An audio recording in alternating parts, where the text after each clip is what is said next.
Continue and show captions. I think that's everything. And then I will start AI Companion. Okay, good morning, everybody. Glad to see you. It's been a while. I know a few of you showed up last week. But anyway, we're glad to hopefully get back on track here again. Again, as I think you all know, I'm on vacation in Portland. And to make you all jealous, if you heard me earlier, it was 58 degrees this morning. Beautiful morning. Getting a little combobulated living with my son, he's just getting his house set up. He just moved here a few weeks ago, and so he doesn't have a lot of the stuff he needs. They're getting furniture, and it's been quite an experience. Anyway, that's my tale, and I'm sticking to it. Um, this morning we have a couple of things. We're going to hear from Mark Goldstein, who you all know. I don't think he needs any lengthy introduction, but we will do that in just a minute. But before we do that, I'm going to let Ryan Kawamoto give us a quickie update on what's happening with AARP and the project that they've got going on with oats, and particularly here in Arizona. So with that, Ryan, I'm going to just turn it over to you. Great. Thanks so much, Stephen. Good morning, everyone. Great to be here. And It was announced that Older Adult Technology Services, and I should mention that I'm a regional program manager for Older Adult Technology Services from ARP. So we deliver programming through our platform, Senior Planet, to empower older adults to use technology.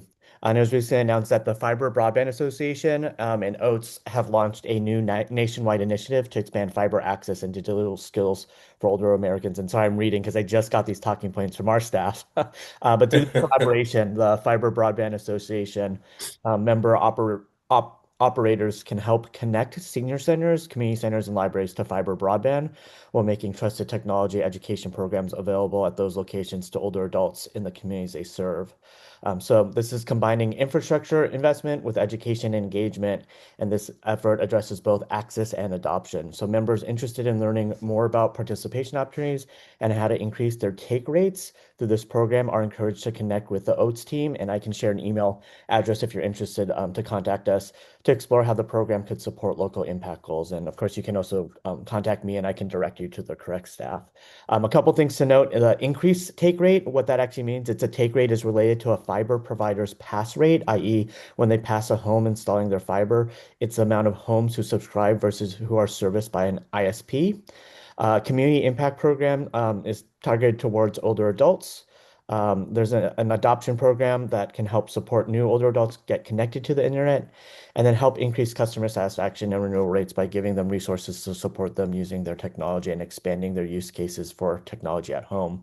One thing that's not mentioned in the talking points, and I'll just pull this up really quickly, as there was a public announcement, is that, let's see, this is actually, so it's called G Fiber. It's the first participating provider in the initiative and working in partnership with the city of Chandler in Arizona. So it's the program's first community deployment site. Um, and so just wanting to mention that this is in Arizona. And again, if you have any questions, please feel free to contact me. I'll put my email in the chat. But also if you want to contact, so Jeff Rose is our Director of Special Initiatives. He'll be staffing this, and he can be reached, and his staff can be reached at this email account. And then this is my email account. Um, and thanks so much.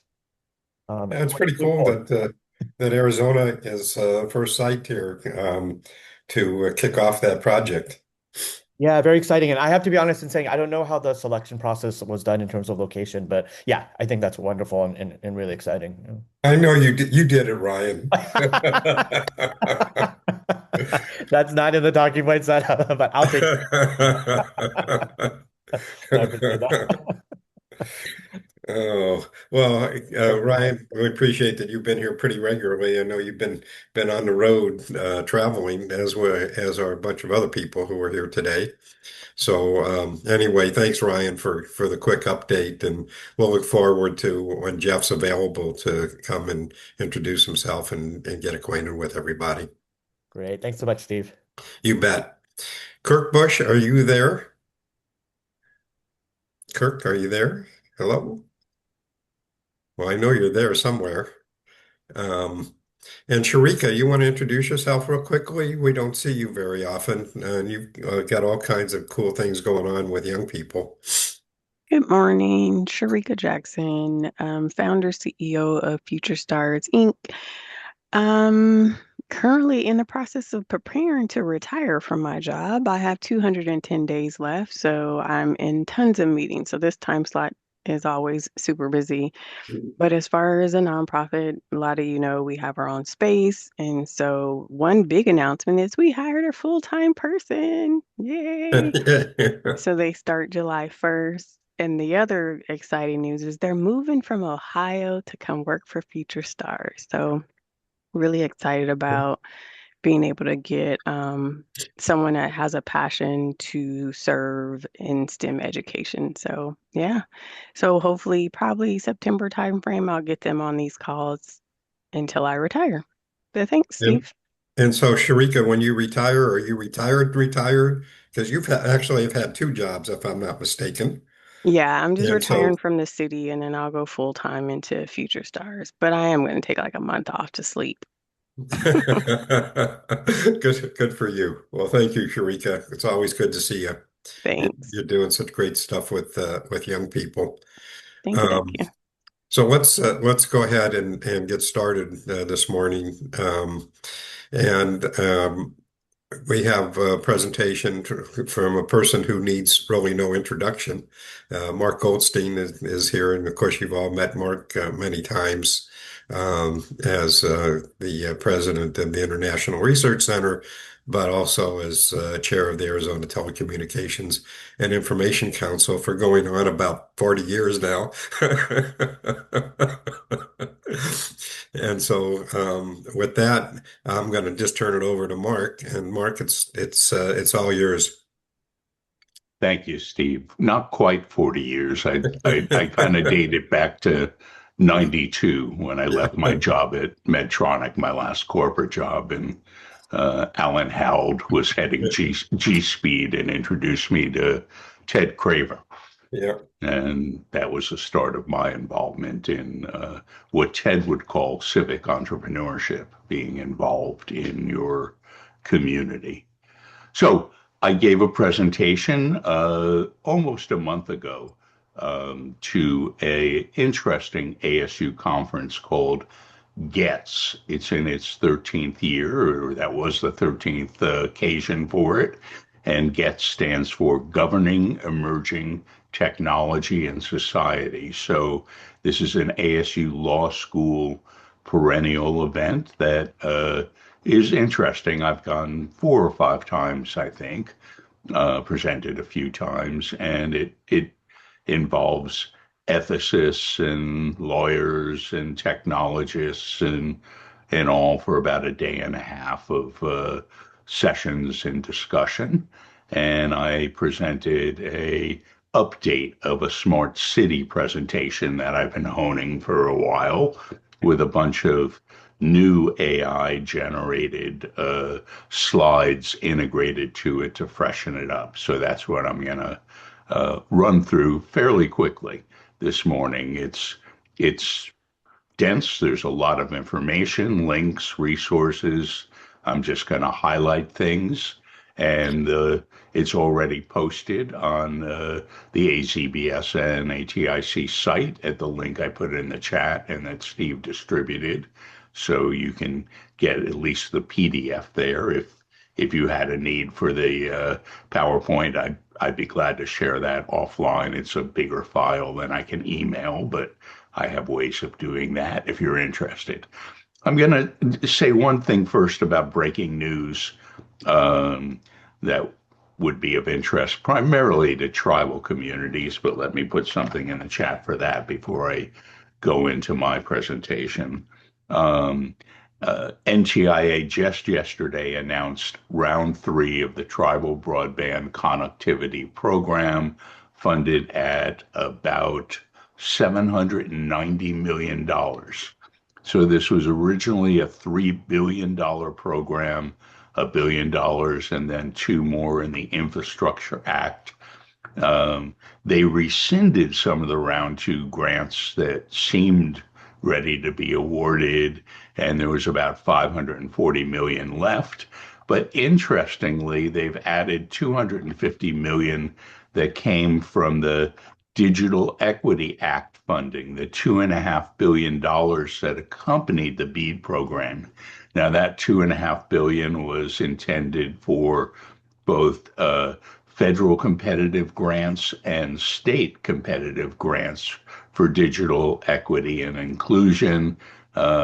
Most, if not all of you, understand that that got balled up and looked like it generally has been rescinded, both programs, the subject of court hearings, but there had been a 10% set aside in that $2.5 billion for tribal, and they basically just released that 250 million into this program. So I find that interesting that what we thought was dead, the Digital Equity Act, is actually having some reflection here, possibly after court cases in the more general sense of state or federal competitive programs. So there's two aspects to it. There's a broadband use and adoption programs that can be up to $2.5 million, and that's all sorts of things, community centers, could be digital navigators, devices, all sorts of things in tribal communities. Again, up to $2.5 million programs. And then there's a broadband infrastructure deployment aspect, grants up to 25 million, but the trick would be finding places that still have less than 25/3 that are considered by definition underserved, or sorry, that's unserved. Under 100 meg is underserved. So these have to be unserved BSLs, broadband serviceable locations, or households, and don't have commitments for BEAD or other programs to remediate their broadband. So enforceable commitments. So that's a little bit of a white elephant hunt in my mind. You'd have to find tribal areas that didn't receive BEAD or any other grants, but still, 790 million came on the table yesterday with applications due September 27th. So I'm sure Steve will pick up that from the chat and more broadly share that. So new, fresh money there. So let me share my screen.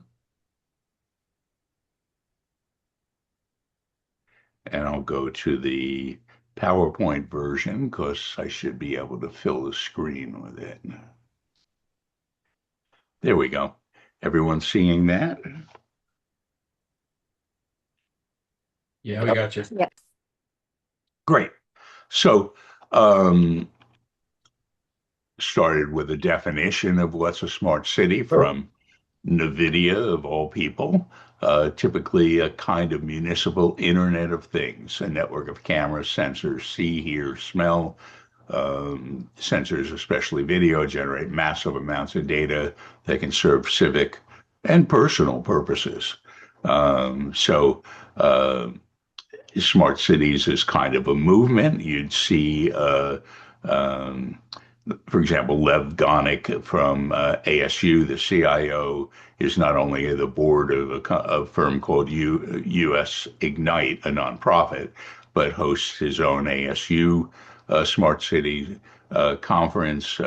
There's a gentleman from US Ignite that occasionally attends ATIC and AZBSN. I can't recall his name offhand, but it's an Internet of Things kind of thing. So just brief anecdote. My first project in this space was in the late 70s. I worked for MicroAge as a startup from 76 to 79. And one of the two co-founders, Alan Howd, was a futurist. And I implemented his vision of what was called Albert the Office and Fred the House, an interactive and not quite yet intelligent environment, some sensors and actions, but not quite what we see today on Apple IIs with 48K of memory that I was doing voice synthesis, voice recognition, sensors, modems, actuation of AC devices, all sorts of things, and had to swap things in and out of that 48K from floppy disks at times to get different vocabularies into the voice system for different application elements. And that was in fact written up by Alvin Toffler in his book, The Third Wave. He had earlier done Future Shock. And so back then we didn't even have an internet. So Internet of Things, we in engineering called it machine to machine, which is what became today's IoTs. So people largely live in cities. In 1790, it was 5% in the US living in cities. By 1920, it was 50%. By 2000, it was 75%.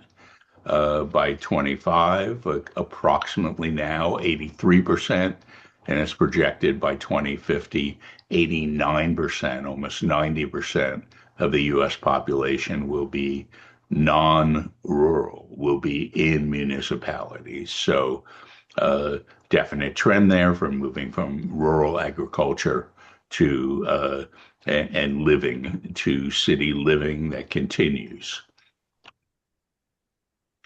So IoT can address all sorts of things, from smart lighting and security with cameras and all sorts of sensors for air pollution, water pollution.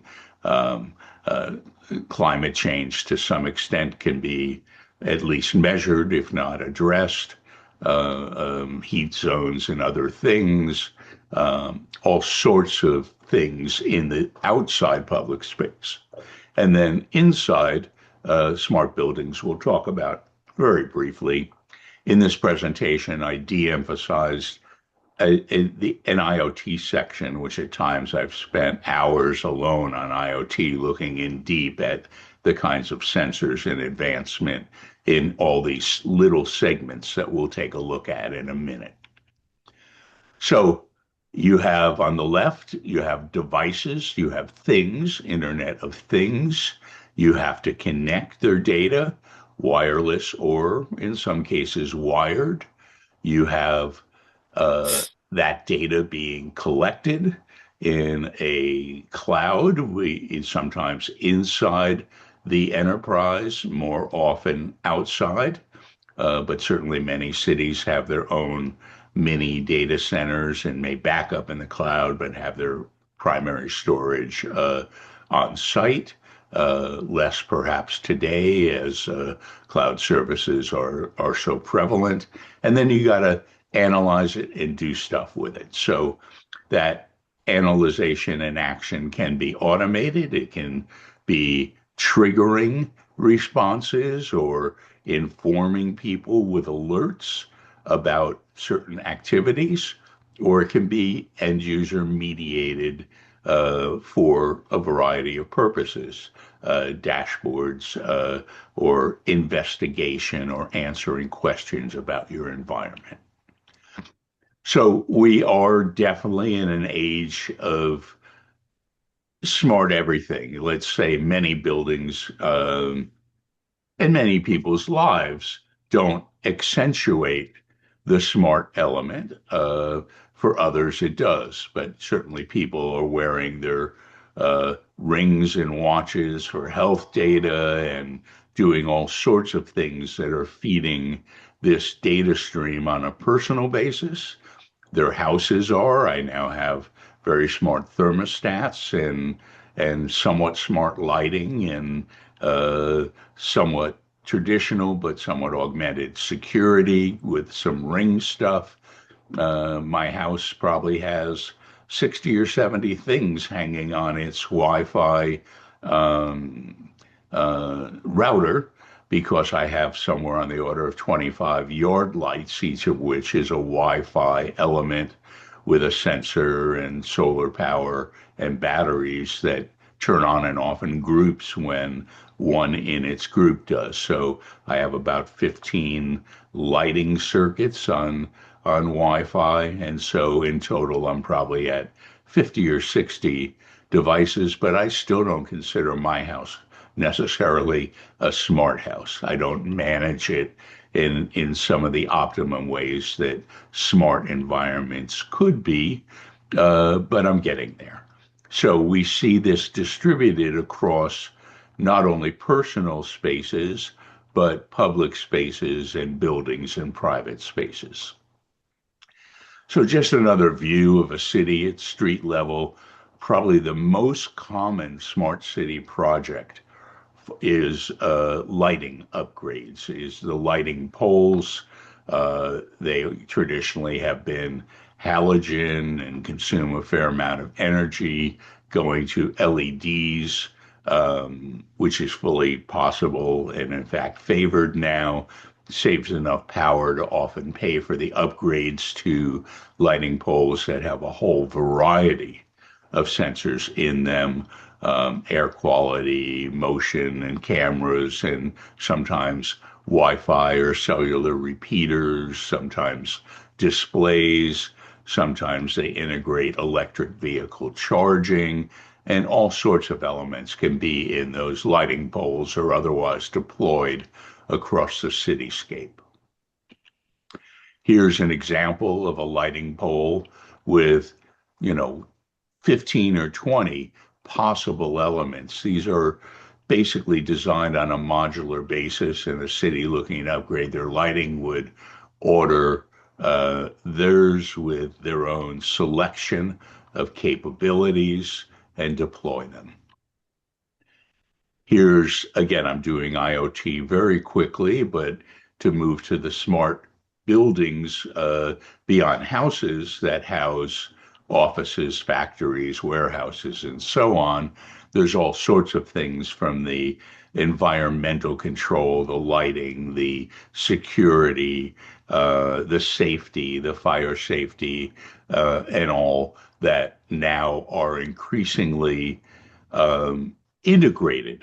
Often, until now, they stood pretty much alone as independent systems, but the last 5 to 8 years has seen a lot more integration into smart controller-led environments that incorporate many, if not all, of the elements in a building of this sort. In the household, all sorts of things. I mentioned my lighting and my yard lights and some security, um, smoke and gas leak detectors, water leak detectors, all sorts of safety things. I have something these days, a little device from Ting, TING, that is monitoring my AC power for surges and blackouts and purportedly can detect faulty AC circuits, though I haven't seen that. Their newsletter always tells me how they've saved someone's house or life with helping them find a faulty circuit in time to prevent a fire. Increasingly, we have things like Google and Apple and other companies' hubs that have often a touch screen and some audio video capability. They may be a little 8-inch screen on a device that do voice recognition, probably have Siri or some other Alexa, something behind them that you could use. I personally don't trust the privacy aspects of voice recognition in my home and don't have it turned on for anything. But for many people, it's a comfortable exchange of privacy or potential privacy for convenience, and they like to talk to their smart systems in that way. But again, a whole variety of capabilities. Now people have a lot of smart door locks and ring cameras and all these other things in their house. On our person, I don't know anyone not carrying a cell phone, though I'm sure there are those that do. Those cell phones have greater or lesser capability, but they've moved from early generations with two and three and four sensors to generally having um, up to a dozen and a half sensors today. Not everyone that you see in black surrounding that phone, but in addition to those kind of sensors, in red at the right, you'll see a list of sensors that I'm anticipating and talking about that may be in um, our phones going forward or already are in some. So, imaging radar, meaning a kind of, if not LiDAR, some other advanced optical recognition for those with vision impairment. That may be a very useful integration, though I'm sure there are standalone devices that do that. I'm also excited about gas and environmental sensors in that it would be possible to have people's phones not only monitor your home environment, but contribute data to a public data set out there in the world and get really massive pollution readings accumulated as a data set, hopefully anonymized to individuals that could help with environmental monitoring and management. Another interesting potential inclusion. I already see it as standalone Bluetooth devices you can use with the phone, but not integrated, is optical spectroscopy, where you can point the phone at something, let's say your meal at a Chipotle, and detect whether it has a bacterial growth in it or other kinds of things. Optical spectroscopy itself has a variety of applications in personal safety and facility that and so on. Increasingly, there are advanced headsets that are either head-mounted displays that generally are not showing you the outside world, or at least not directly, maybe with a camera overlaying, but more interesting to me are mixed reality, where you have glasses you see through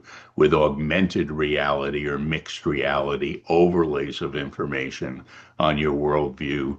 Those may have their own smarts in them, but they often are using your phone for their communications, at least if not, because they generally don't have all the cellular capability. They'll be working on Bluetooth between it and those glasses, for example. So that's stuff that we carry. This is stuff that we wear. This is a variety, not a complete variety, but a variety of body sensors. Um, Increasingly, we see, for example, glucose sensors that are attached to people, glue onto their arm or something, and constantly measure their glucose levels and alert them or show them what a specific meal has done or how much they can eat to moderate and not go over certain functions from where they are. But we also have a lot of measuring going on with step counting and other things that smartwatches would do for respiration, heart rate, and so on. Some are just put on for a time. Others are basically full time, perhaps not when you sleep, but when you're awake, you have your watch on, your ring on, or whatever, and it's monitoring. We also have telehealth in the broader sense.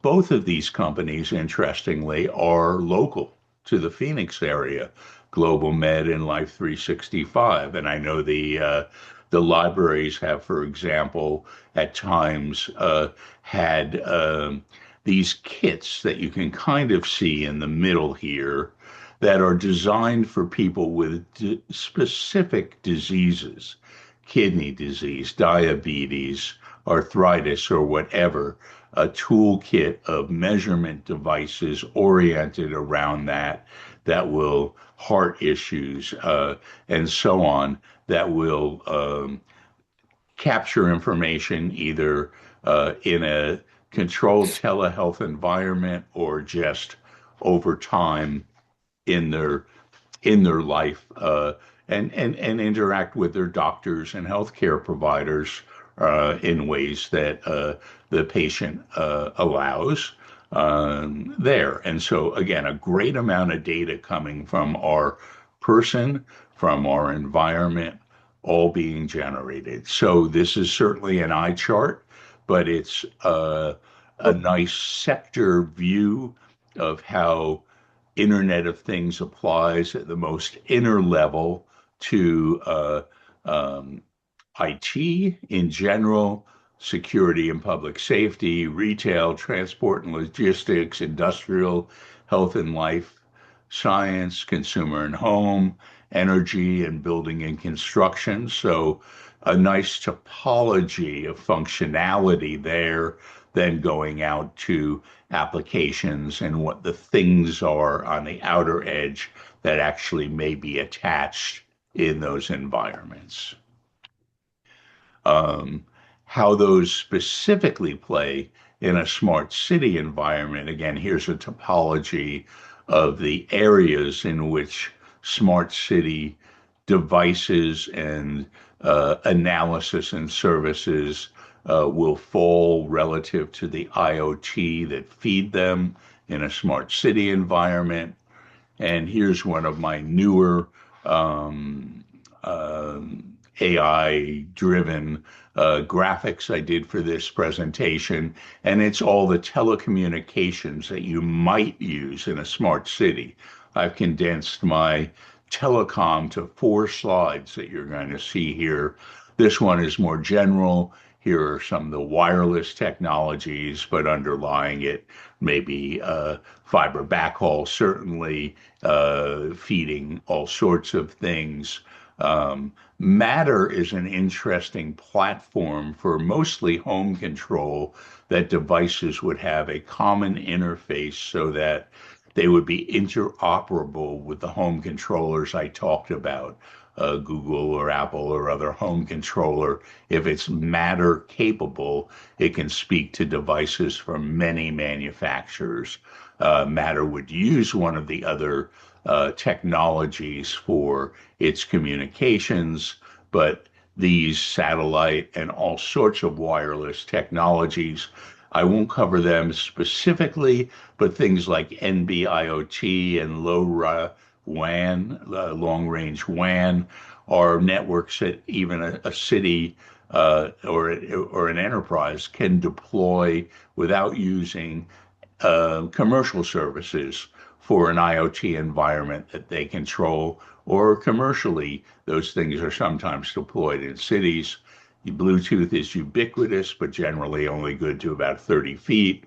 Wi-Fi, good to 300, 500 feet. We're going to look at that a little closer.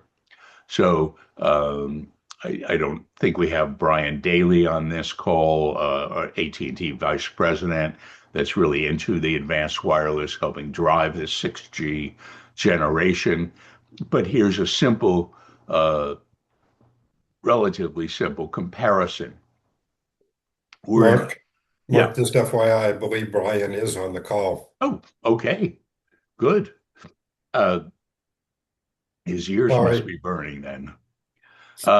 So connectivity speeds continue to accelerate from megabit to gigabit ranges on mobile, what we call mobile wireless. Latency drops. The number of capacity of the number of devices that can be hooked up, it goes up also by an order of magnitude or more. So These tend to be on approximately 10-year cycles, so we're in the middle or just past the middle of our 5G generation deployment. 6G anticipated more around. I think I just saw that the specs will be set by 2029, and certain Olympic or other big events in US cities and other international cities will see advanced trials of 6G as the decade progresses. Wi-Fi 2 keeps moving. A couple of years ago, they started, rather than these numbers, a little hard to remember, 802.11, IEEE, and all its variants. They just started calling it Wi-Fi 4, 5, 6, 7, and 8. So Wi-Fi 6 is what you would commonly find on today's routers, and 6E means that it can use a third frequency band at 6 gigahertz for high speed, low interference, meaning not that much stuff in that band, traffic. Again, the throughput and the speeds keep rising. Wi-Fi 7 is out there on some routers. Not all. It'll probably be ubiquitous 2 years from now, and Wi-Fi 8 will be in our sites oncoming. Better and better security, better MIMO, an important term, multi-input, multi-output. That's where a device, both the transmitting and receiver device, have multiple antennas and use advanced signal processing to manage the transmission and reception by focusing either where you're transmitting to or where you're focusing on receiving energy from among those antennas. You'll see routers now with 4, 6, 8 external antennas, but even your phone commonly has 3 antennas in it and has MIMO functionality. So there are some devices like Freefall in Tucson, a company we know Alex Rodriguez, some of us that helps lead that company, has street 5G deployment devices that have 60 and 80 antennas in their MIMO functionality and can focus multiple beams on multiple passing cars and people and track that bandwidth to them and with them as they move through a space. So that's one of the advances in the Wi-Fi world. And then finally, for the telecom section, satellite. Again, Randy Lunig and I could talk for hours, and at times I have, about satellite, and I've shared my orbital data center briefing and other work there. What's most important in the smart city is these first two. One is that you can do broadband, you can do IoT, and increasingly you can have your telephone itself, especially in dead zones, use satellites. That's called device to device. It's increasingly being deployed by all the major carriers, mobile carriers, and they've all made deals. Some of them are actively deploying or beta deploying device to device, D2D, from satellite to your mobile phone. So again, IoT can be done there cheaply for remote devices, for devices that are on, transport vehicles, logistics, and other things. But the importance of Earth observation is also very important to the smart city concept. You can determine fire hazards, so you can determine agricultural, what needs watering and when. You can monitor disasters, flooding, even you would not tend not to do your traffic monitoring in real time from satellites. You'd rather do that from cameras on your lighting and on your street traffic control devices. But there's all sorts of smart city applications where the data you can get from satellites becomes an important contributor to digital twins, which we'll talk about in a few minutes. But that's it for the telecom section. So, what's the use of this? Well, number one should be enhancing the quality of life for citizens, making your city more sustainable, optimizing public service, uh, mobility, autonomous vehicles, and all sorts of micro mobility that people may have with electric bikes, e-bikes, and scooters. And we have a different world of rides on demand, either autonomous or human moderated, and smaller mobility elements like bikes and scooters becoming a bigger part of our mobility mix. Um, so, uh, security and resilience, and so on. Citizens involved in governance from the data flows. So here's just another view of how those things kind of build into uh, the bottom where you have your big data and analytics. You use it to manage risk, increase productivity. If you're a city, and not all cities are at the same point or have the same resources, but we'll talk a little about some of the Arizona cities in a bit, better city services and so on. So here's a view again of how these things flow together. Bottom right, what are the legal constraints, the regulatory environment, the economic factors? Bottom left, what are the people and business factors that go into that? Upper right, what are the hardware and vendor and infrastructure service providers' role? And then top left, what are the technologies? They all feed together into smart city solutions. And these solutions, what cities invest in, how they approach it, what their goals are, do vary tremendously. Some are newbies and have very modest programs and goals, others very sophisticated and more mature, but even then, the spin on what they've chosen to do often varies.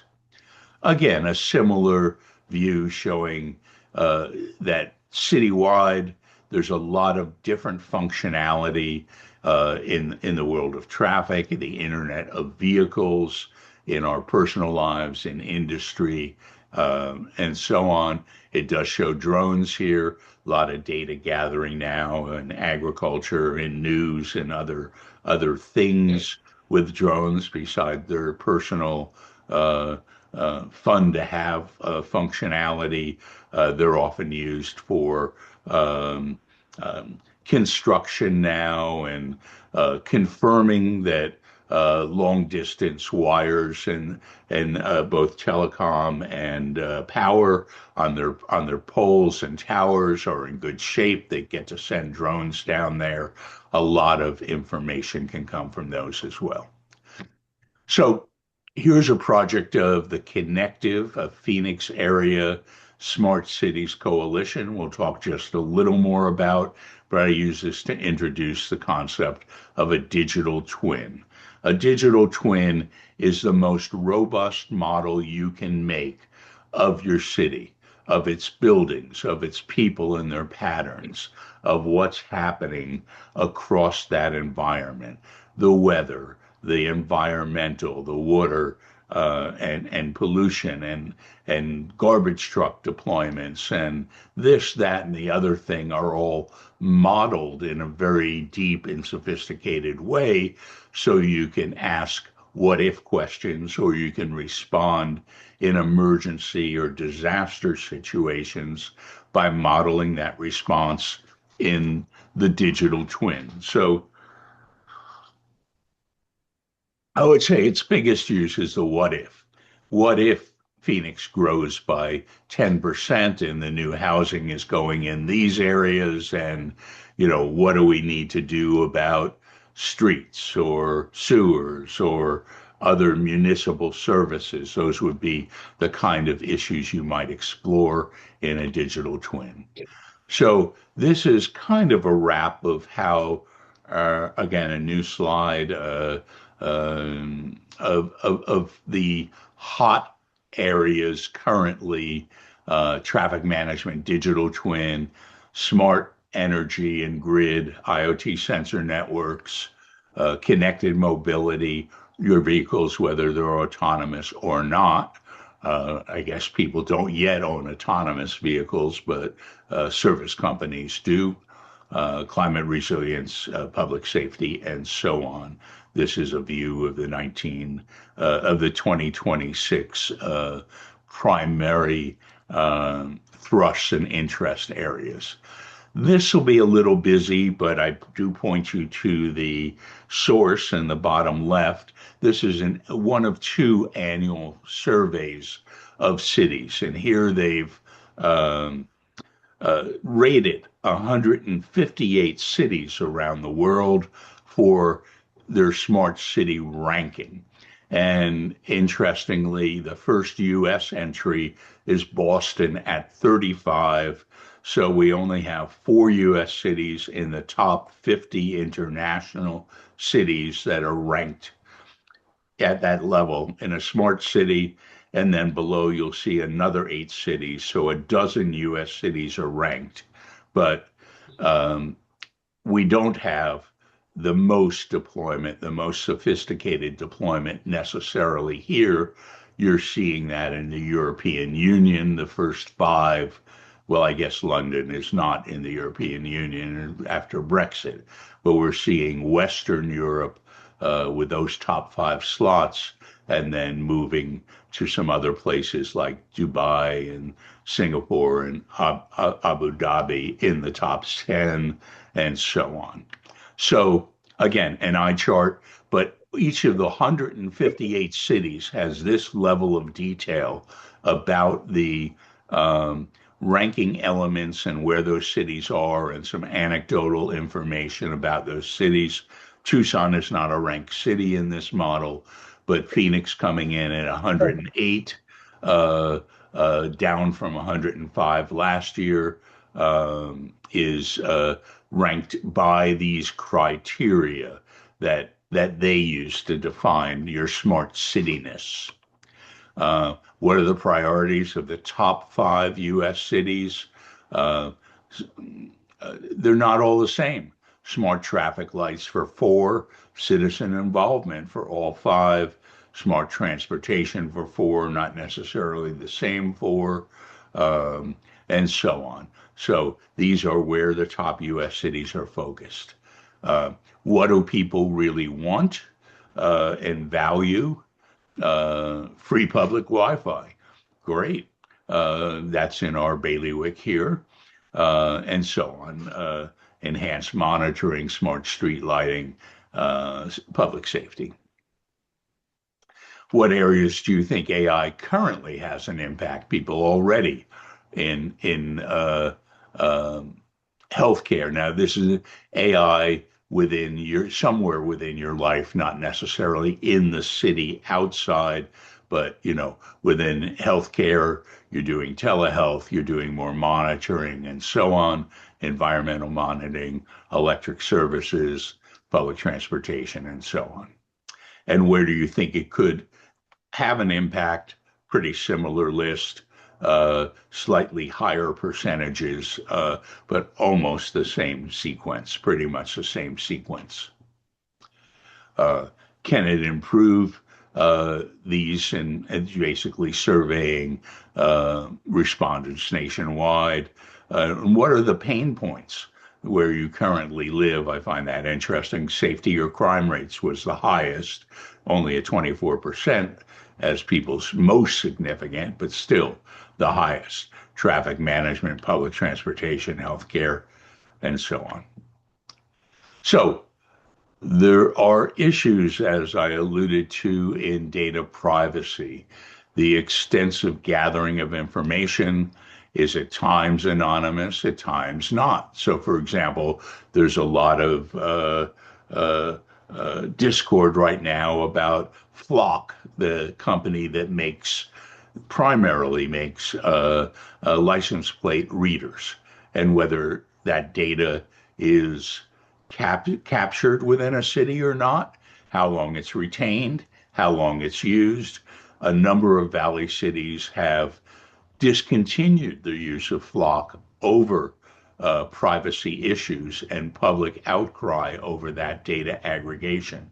And it gets even worse that the things like Flock can not only read your license plate now, but they can pick up information from your smart tire pressure sensors and what mobile phones are in a car passing by them pinging, and all sorts of data can be gathered and, if ill used, made into profiles.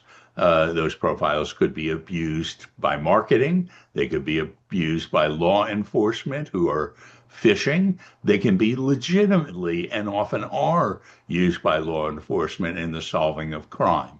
If a bank has been robbed and they get a warrant and find out all the cell phones that were in 500 feet of that bank at the time and tries to track them, that can lead to solving crimes. But there are big issues with privacy, with data balance was a term that we've used, but also digital equity. What's the redlining? Is the smart city deployed evenly across various economic and other segments of the community that might be disadvantaged? Are they trained on data that would be neutral or even advantageous to serving those disadvantaged communities? Or are they based on uh, old white guys, right? There was early face recognition that had all been trained off of white male faces and didn't do as well with females or colored people. You have to be very careful about your training sets as well as your orientation of how you instruct and construct your AI to serve digital equity appropriately. And so citizens have concern, loss of privacy, loss of jobs, big AI hate wave going on right now about, the graduates booing when AI is mentioned in their commencement addresses about potential job losses and all sorts of data centers in the environment. There's a good bit of reactionary trend to some advanced technology deployments. It's not necessarily Luddite, concerns, but still, they are realistic. At times, they go overboard. Um, at times, they're right on point. Are we wasting our city budget on smart city? Are there better things to do with it? So residents have concerns. Um, Again, this is showing how different things is similar to an earlier chart in a way. The market players, the technologies, the challenges, and the regulatory and economic environment all define how and what you may do when properly considered by city IT and management and elected officials, councils, mayors, staff, and so on. Um, Key considerations. I'll just kind of read the titles of them. Design for inclusion, plan for integration with legacy systems, a lot of siloed data that's valuable to bring into this. Be transparent and well governed. We'll talk a bit more about governance. Monitor performance and satisfaction, often dashboards or other citizen engagement response, and communicate, iterate, and learn. So, data predictive modeling, the digital twins is important. Your workforce is going to have its own challenges and transformations from AI in general, if not smart cities in particular. But you can see how public safety and public works can be transformed by smart cities. So, for example, in quite a number of cities now, commercial trash bins measure how much are in them, and trucks are only deployed to pick them up when they reach a certain fill level, two-thirds, three-quarters full. And so the trucks are automatically routed by AI processes, but the amount of time those garbage trucks spend on the street is vastly reduced. So that may mean jobs are lost. If I only have to have 30% of the street time because I'm just picking up full bins, do I need the same cleaning, city trash staff? Equity and bias, governance and ethics. So this is from Smart City Dubai, but it's a good promotion and positing of the principles that should be considered in the design of a smart city program and its governance. It should be accountable, safe and secure, inclusive, lawful, all these things. Right. So there's a great document, I think about an 80-page document that expounds on these primary 11 principles in a very useful way. It's a great document. So let's talk briefly about governance, and that's how you manage and oversee and evolve your smart city and AI efforts. So you have a strategy, you have an implementation that should take into account all of these kinds of things, right? These should be your stalwart principles. But then are you performing? Are you performing technically? And are you performing against those principles? You need a way to govern and track your success. So this is shown as a roadmap. We often talk about a maturity model, what step you're in on both implementation and governance. You may employ a platform, an IT system that internally incorporates your data and helps you conform to your policies and principles and alerts you when you're not, and otherwise provides structure to it. Now, these are expensive solutions. A small rural town of a couple of thousand people is not going to have the staff resources and investment capital to do the sophisticated things that a larger over 50,000 or over 100,000 or 200,000 or 500,000 person municipality can do. So the range of things you can do and how you have resources to help govern them will vary greatly. So some of you help me every year on the Tech Council's Public Policy Guide. I no longer am the author of the Smart Cities section. I think Dom Pappas is the current lead author. I help review it. But this is a page of what the Tech Council thinks the state internally should be doing policy-wise. And the next two slides are what they believe the federal government should be doing policy-wise. So I'm not going to go through those, but Steve's helped promote the policy guide came out, I think, in November for 2026. In August, we'll be working on the 2027 version, but it's a great annual exercise that involves some 40 authors and reviewers to get us a very solid and robust state and federal technology policy guide. But these are the smart city components of that guide.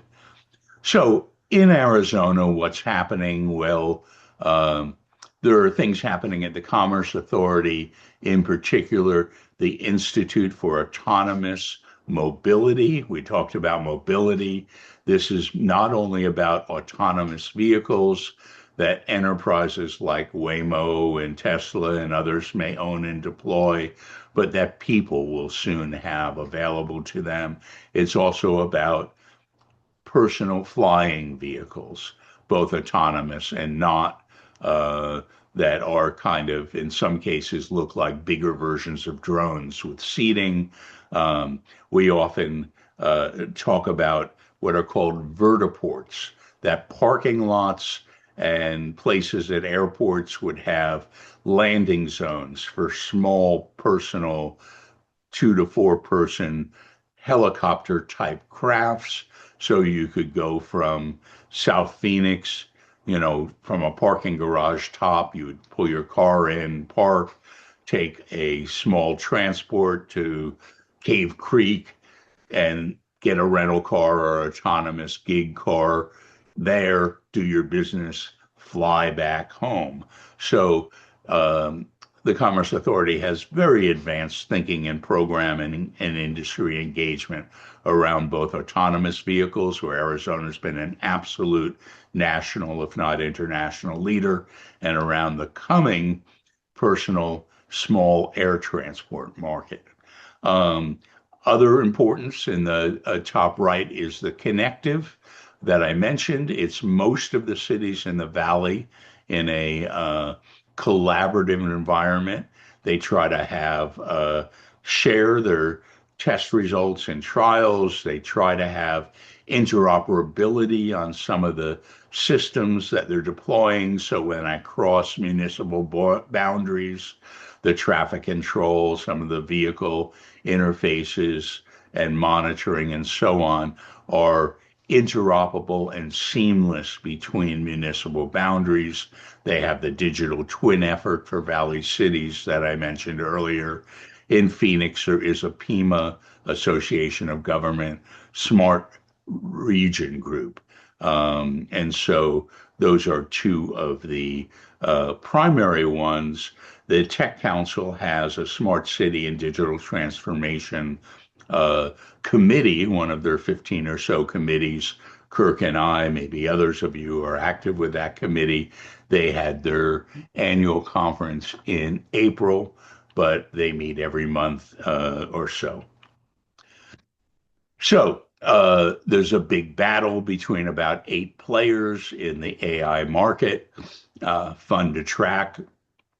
Um, XAI has been rolled into Starlink of late, and Starlink, of course, had its incredible IPO just last Friday, continues somewhat unabated. I believe as of yesterday, with that IPO, they're now the fifth largest company. They edged past Amazon. NVIDIA on here is the largest. Amazon's up in that high list too. But we have an ongoing battle between AI platforms and underlying hardware like NVIDIA's and so on. We have a view of futures that are very pretty and attractive, and we have to wonder whether our futures will look like that. On the bottom, I put something in there from SpaceX. They're establishing an enormous factory in Texas that's going to purportedly turn out 10 to 100 times the number of AI chips currently manufactured in a year at this one facility for their ground game in AI and for their orbital data center project that I'll talk about just a little. So AI will become increasingly an invisible foundation. I don't know if everyone's life, again, people are and will be on different places on an adoption curve. This woman, though, is wearing what I talked about, augmented or mixed reality glasses that are giving her real-time data overlaid with her view of the real world. One of the big privacy issues today is these things have video cameras. Are they always recording you when these people pass you or are talking to you? They have a little red light on them that comes on. But one of the privacy issues that we have to be considering is with these augmented reality glasses, they're collecting data not only in public spaces, but private spaces where people are wearing them. So I'm not going to go through these, but it is an interesting list. I encourage you to take a look at it. It's kind of a 5 year and 10 year projection of things that are going to, from today's trends, look like things that will be uh, doable and will be done with AI. We're already seeing AI solve math problems and research problems that have proved impossible for human scientists and researchers too. I just saw a math problem that was worked on for 80 years in advanced mathematics solved. And there are all sorts of research modeling what proteins would work for what disease mediation and so on. There are enormously complex things where the proteins for disease often come down to human researchers trying a half dozen, where AI can model tens of thousands of options and lead them to better solutions, for example. But in the interest of time, I'm trying to keep this fairly terse. But one should always be aware of hype cycles. And so this is Gardner, who has always led the hype cycle discussions, talking about where AI generally is and what elements have reached the peak of inflated expectations, right? Things that people get buzzy about that are going to solve so much. AI agents and this and that are at the peak of inflated expectations. Sometimes they crash and burn and end up in this trough of disillusionment and never emerge. But most recently, they'll come back from their buzzy peak and their dip to actually reach productive and credible use, the slope of environment of enlightenment and plateau of productivity. So that's the classic hype cycle applied to general AI, and here it is applied to just agentic Gen AI that we might use in answering questions or doing some work. So a little narrower slice of AI, but again, the hype cycle associated with it. We are, as I mentioned, in the, I don't know if I would say the beginning or the middle of an AI hate wave. There's a lot of reaction against potential job loss, against data centers, mostly AI driven these days, the energy they consume and their potential impact on water and neighborhoods and so on. Extensive discussion we can have on that. Uh, and won't unless we get to it in Q&A. Be glad to there, but for here I'm just keeping things pretty crisp. But a lot of concern about job loss. We went from driving buggies to cars, from having elevator operators to having automated elevators, from having people having to, and children run looms to make textiles, to automating all of that. There have been many transformations in our workforce, and they're never without um, difficulty. Difficulty for individuals, difficulty for the society.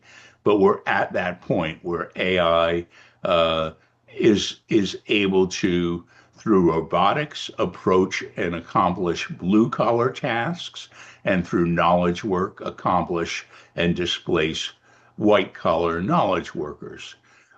For many, it's an augment, and smart work uh, may always require humans, or may, uh, but more often those humans now are going to be augmented by their good use of AI and its tools. So anyway, a bit of a hate wave, talking about data centers. I have a white paper up on ATIC AZBSN from March about orbital data centers. I'm actively doing a next version of that. So if you put your data centers in space, you can put them in orbits where they have sun shining all the time. So you have to deal with what are the launch costs, what are the hardware costs, but the power essentially is free. Um, Now, cooling the chips in space is not easy. People think space is cold, but in a vacuum, heat doesn't conduct as the same way that it does in atmosphere. So you need large thermal radiators to carry the heat away from the chips in space. So you'll see these things deploying 100 feet, 200 feet, 300 feet of solar cells and radiators unfolding like an origami from the satellite payload. Increasingly, we're learning how to service satellites in space. So, where they had about a 5 year life generally, and CPUs and other things would go out of date, we're now learning how to send robotic service bots to space vehicles and satellites like this. So conceivably, they could be refueled for orbital stability, and they could get a freshened load of CPU infrastructure on a cyclical time. So the economics aren't yet there for them versus Earth-based. They'll probably never uh, completely displace, but they will augment and perhaps slow and ameliorate the growth of terrestrial Earth data centers starting 3 to 5 years from now, realistically.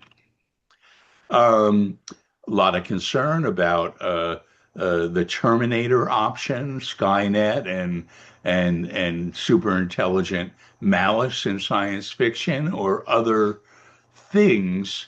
The absolute reliance on technology to control the power grid, to control all sorts of things in our life also bring vulnerability. So there is a continuum of people's sentiment about AI and smart this and that, which on one end is they can or would be, or some people believe will be, an extinction level event for us, where on the other end, people see a more utopian transformation that they can bring about. And so those are both new AI slides of mine that I used AI to create. And I think the end of the base presentation, so when I gave it at ASU, Gets, I stopped there, but there's this cool little set of views of smart cities, real and imagined, that I piled in there. Here is one of two Arizona projects. This is a Bill Gates project called Belmont, 234 square mile city. That's about the size of Tempe. That would be out west of Phoenix as a smart city from a green field, from a base zero level, desert becoming smart city versus brownfield, which is what we talk about when we have an existing community integrating smart city. Mark, we need to Yeah. wrap it up. We're already Okay. past time. Anyway, So there's these pretty views of stuff, and I will stop with that. Here's a view of downtown Phoenix from an ASU Center for Science and Imagination in 2040. And with that, I will stop sharing. amazing, absolutely incredible, Mark. This is typical of the kind of work that you do. It's just It, it- mind-boggling. Thank you. It's fun. I didn't realize I went this long. Certainly, I know you may want to draw to a close. Glad to uh, have you shift to any other announcements and or some conversation around this. I can stay Just on. one, and I'm sure other people have questions also, Mark, but just one question is security. So we're talking about obviously data issues, but there's whole network issues that are associated with all Right. these IoT devices. Any quick comments about that before we move on? Well, the biggest threat is always that people use default factory passwords. So people have all these video cameras on their house and such, and the password tends to be 123 out of the factory. So the biggest fault is people not changing that. But yes, we are seeing things like the Mythos AI platform that can crack most, that can discover security flaws, day zero and other flaws. We're in an era of and there's also in quantum computing what's called Q day, when quantum computing gets good enough to crack cryptography in its traditional sense, and people have to talk about post-Q day, post-quantum computing cryptography. So sensors can be well protected, but it takes good management. Um, it's always, I remember the cartoons from Mad Magazine of Spy versus Spy, little black and white cartoons of uh, uh, two little spies that are always one-upping each other. So security is always that chase game. But there are both the Mythos kind of programs, smart AI that can find faults that humans couldn't find or design out. And right now it's been prohibited. The US government has prohibited Mythos. They've had to shut it down from public use. So constant chase. Yeah. It takes smart people involved in cybersecurity with active programs to keep up, to patch things, to have their firewalls and deal with their attacks. Yeah. Well, thanks, Mark. I'm going to cut Sure. you off because we are already past time. So thanks again. You, as always, you do an absolutely incredible amount of work, and it's just really, really unbelievable. So we really appreciate that. So two quick things. Mala, you still there? Do you have a quick announcement? Yes, yes. I actually put it in the chat. I wanted to draw attention to FCC's proposed rulemaking. The open meeting for of FCC's is on the 25th of June, and the proposal is either to sunset E-rate or to limit it to rural areas. I know this is going to be a big, huge change if they try to do either of those, mainly because E-rate is the one that's sustaining the internet in schools and libraries. It is not a one-time and done thing. And if they're saying that their justification is that with BEAD build out, there's going to be no need for it. But E-rate is not a fiber build out program, though a part of it had been used in the past and sometimes continues to be used now for the last mile. But it's mainly reimbursement for recurring costs. And if that's not going to be met, having all that fiber build out is going to be of no use. It's like bringing a huge Mm. water pipe to your street and having a little minuscule, whatever you can afford, pipeline to your door. And libraries and schools are not going to be able to afford to pay for that recurring cost, or they may downsize their need, and we're going backwards instead of forwards. So I can, that's my soapbox. I don't want to go on about it, but I think it would be great. I'm pointing people to as one to see the stories that we have on how E-rate has impacted the community in general. And I would love to have a discussion offline with Kelly about how we can kind of put these stories together, so we can make an appeal about this. There are many organizations that are working on it, as you could probably tell. But again, I want each of us to think about the impact that E-rate has had on not only schools and libraries, but the community in general, and see if we can, um, you know, put our voices forth and make sure that it is heard now. Luckily, this is just a draft of a proposal. Nothing is firm yet, but in the open meeting, they will finalize it. Then we have 30 days for comments and another 30 days for reply comments.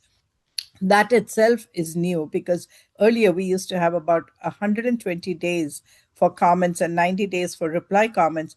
They have reduced it drastically. I think probably aiming at finishing all of this before midterm elections. Back to you, Hey, Steve. thank you, Mala. Is there anybody who has a pressing issue? If not, we need to end because we are way past time. anything critical. Brian, would have been good to hear from you because you're obviously right in the middle of a lot of this stuff, but we just don't have time today. Anybody else have anything else that they need to share today? If not, I believe we are done for today.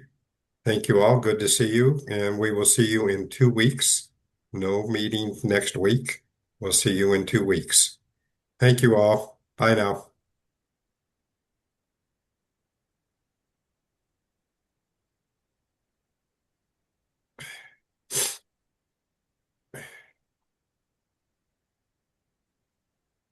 Great, Steve. Thank you. Thank you, Marcos. As always, I don't know how you find the time to do all of that. It's absolutely mind-boggling how Well, much I've been work. having fun with AI image generation. As you could Yeah. see, there were about 10 or 11 slides in there that were fresh meat from a month ago as I worked up some stuff But that way. but just gathering all of that information Yeah. and putting it together in a presentation and everything is really mind-boggling. As always, I mean, you've been doing that for years and years. I have, It's and that always gives been me a mind-boggling. library of gives me a library of stuff to work from too. So, Yeah, great. Well, thanks, Mark. sure, my pleasure, Steve. Thanks Yeah, Appreciate for it. the opportunity. Yeah. So, uh, Brian, you still there? Yeah. Okay. Well, we're going to wrap it up here. So, thank you all. All the rest that are left. Dave, take care. We'll see you.